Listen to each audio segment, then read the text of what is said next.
चाय तो ले आई है, इसे पिलाएगा कौन? आप पास बैठकर पिला भी दे। आप अमीर हो तो गरीब को कुछ भी बोलोगे? मेरा हाथ छोड़ो और मुझे जाने दो मिठू मियाँ। मिंटी चिड़िया अपनी बीमार माँ बबली कबूतरी और छोटी बहन लाडो के साथ रहती थी। घर चलाने की सारी जिम्मेदारी उसी के कंधों पर थी और वो चाय की एक दुकान पर काम करती थी। अब तुम्हारी माँ की तबीयत कैसी है मिंटी चिड़िया? ये सुनकर मिंटी चिड़िया की आंखों में आंसू आ गए और वो बोली, माँ की तबीयत तो ठीक नहीं है कालू चचा, दिन ब दिन खराब ही होती जा रही है। तुम चिंता मत करो, सब ठीक हो जाएगा। ये कहकर कालू चचा ऑर्डर्स देखने लगे और मिंटी चिड़िया ने पूछा, कोई ऑर्डर है क्या चचा? हाँ है, सुंदरी कव्वी के घर पर 10 कप चाय पहुँचाओ। ठीक है, मैं अभी पहुँचा देती हूँ। ये कहकर मिंटी चिड़िया चाय बनाकर सुंदरी कव्वी के घर देने चली गई और जब वो वहाँ से लौटी तो लाडो पहले से ही उसके इंतज़ार में खड़ी थी। दीदी दीदी जल्दी घर चलो ना, माँ की तबीयत बहुत ज़्यादा बिगड़ गई है। ये सुनकर मिंटी चिड़िया सब काम छोड़कर घर की तरफ मुड़ जाती है। माँ माँ तुम ठीक हो ना माँ? हाँ, अब मेरे जाने का वक्त आ गया है बेटी। मेरे बनने के बाद लाडो का पूरा ख्याल रखना। हाँ माँ, मैं लाडो का पूरा ख्याल रखूँगी। देखना इसे पढ़ा लिखा कर बड़ी अफसर बनाऊँगी माँ। मिंटी चिड़िया ये कह ही रही होती है कि तभी बबली कबूतरी दम तोड़ देती है। माँ माँ हमें अकेला छोड़कर मत जाओ। माँ माँ माँ दीदी दीदी माँ से कहो हमें अकेला छोड़कर ना जाए। दीदी। बबली कबूतरी के मरने के बाद मिंटी चिड़िया को हर समय लाडो की चिंता रहने लगती है। वो उसकी पढ़ाई पर पहले से ज़्यादा जोर देने लगती है। लाडो मेरी बहन, कुछ भी हो तो अपनी पढ़ाई पर पूरा ध्यान देना। मेरा ख्वाब तुझे बड़ा अफसर बनते देखना है। तू मेरा ये सपना पूरा करेगी ना? हाँ दीदी, ज़रूर पूरा करूँगी। एक दिन लाडो को स्कूल की प्रिंसिपल ने बुलाया। लाडो, तुमने 3 महीने से फीस जमा नहीं कराई है। कल क्लास में बैठने से पहले फीस जमा हो जानी चाहिए, समझी? जी मैडम। स्कूल से घर वापस आते ही लाडो ने ये बात अपनी बड़ी बहन को बताई। दीदी, मेरी स्कूल की फ़ीस जमा करा दो, वरना मैं कल से स्कूल नहीं जा पाऊँगी। तू चिंता मत कर, मैं तेरी फ़ीस कल ही जमा करा दूँगी और तू स्कूल ना जाने की बात कभी मत करना, समझी? मिंटी चिड़िया ने लाडो की फीस के लिए कई जगह से पैसे मांगे, मगर कहीं से उसे पैसे नहीं मिले। उसी शाम वो सुंदरी कव्वी के घर चाय की डिलीवरी करने जाती है। अरे, ये तो बहुत कीमती नेकलेस है, ज़रूर सुंदरी जी का होगा, उन्हें दे देती हूँ। मिंटी चिड़िया नेकलेस को सुंदरी कव्वी को दिखाते हुए बोली, देखिए माँ जी, ये नेकलेस आपका है ना?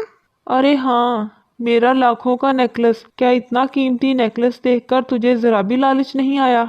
दूसरे की चीज़ का क्या लालच करना माँ जी। ये सुनकर सुंदरी कव्वी बहुत खुश हुई और उसे कुछ रुपए देते हुए बोली, ये लो तुम्हारी ईमानदारी का इनाम।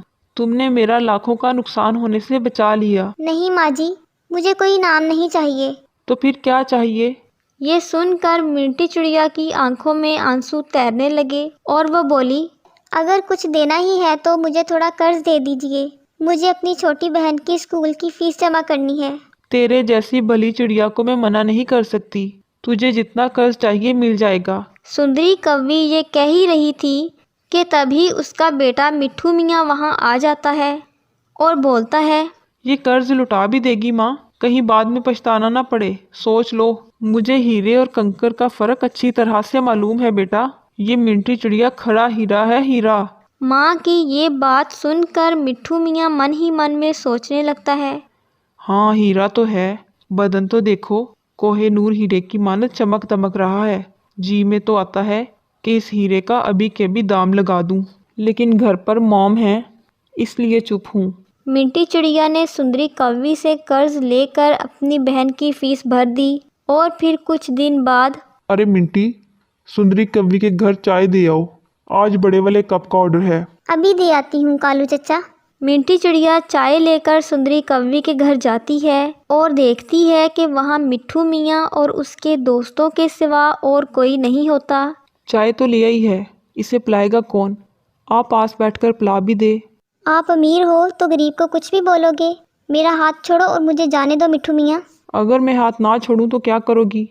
मैं चिल्लाऊंगी और तुम्हारी बदतमीजी के बारे में सबको बता दूंगी। अगर मैं तुमको मुंह मांगे पैसे दूं?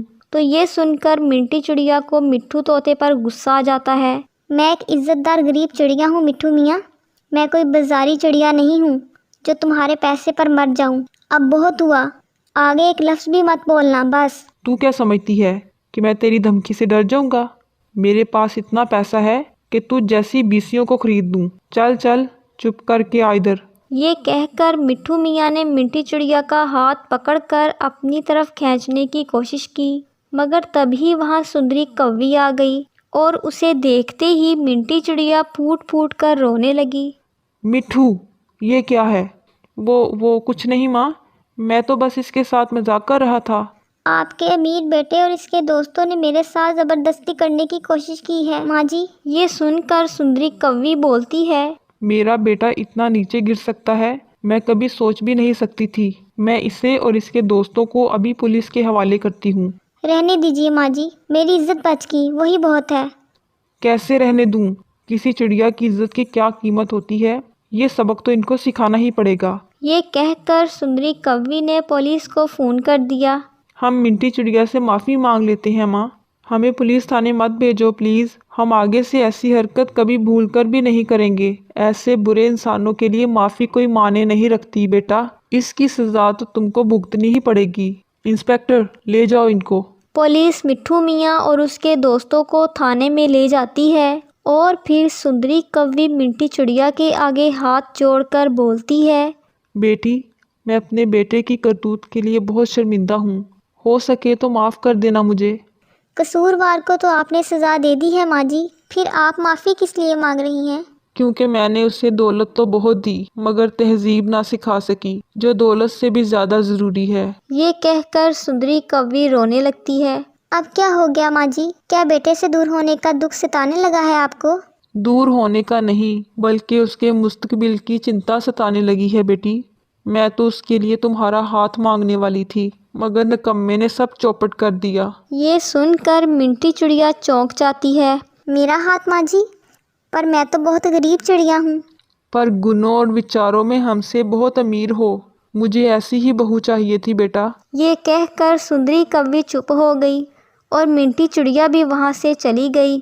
फिर उसके कुछ ही घंटों बाद मिंटी चिड़िया मिट्ठू मियाँ को साथ लेकर सुंदरी कौवी के सामने आ जाती है। मिट्ठू मियाँ, तू यहाँ कैसे? मैंने इन्हें पुलिस से छुड़वा लिया है माँ जी। सुधरने का एक मौका तो मिलना ही चाहिए ना। जब मिंटी चिड़िया ने ही मुझे माफ़ कर दिया है तो अब तुम भी कर दो ना माँ। मिट्ठू मियाँ में ये बदलाव देखकर सुंदरी कौवी बहुत खुश हो जाती है। बेटी, तूने एक दुखी माँ का दुख दूर करके बहुत बड़ा एहसान किया है, तुम हमेशा खुश रहो। ये कहकर सुंदरी कौवी ने मिंटी चिड़िया को गले से लगा लिया और फिर अपने बेटे से उसकी शादी कर दी। इस तरह मिंटी चिड़िया और उसकी छोटी बहन लाडो का जीवन तो संवर जाता ही है, साथ ही साथ सुंदरी कौवी को भी गुणवती बहू मिल जाती है।